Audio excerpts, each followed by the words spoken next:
The key word in psychology is psyche. It means soul. I have several psychology books, one of which is as new as printed in 1962, where the topic is not named psychology but soul science. Yet it was a psychology textbook at the time.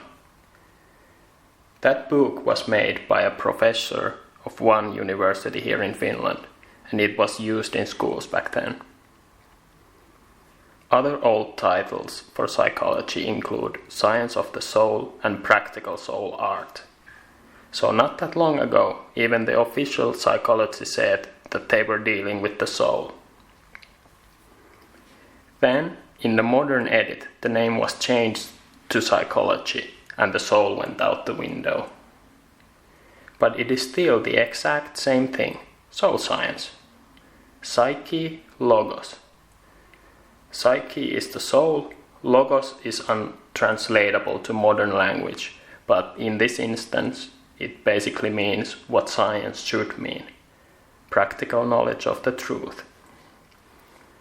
In ancient Greek mythology, there is a myth of Psyche.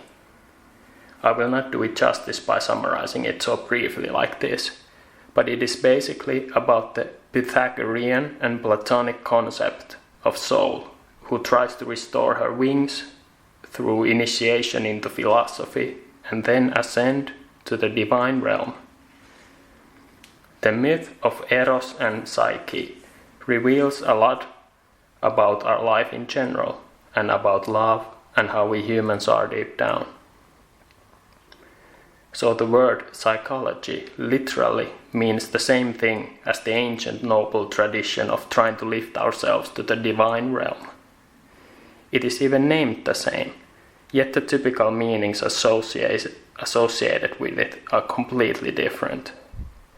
So one can see that the real psychology is not found in the rationalized, narrow and sterilized methods of how it is practiced in academia nowadays.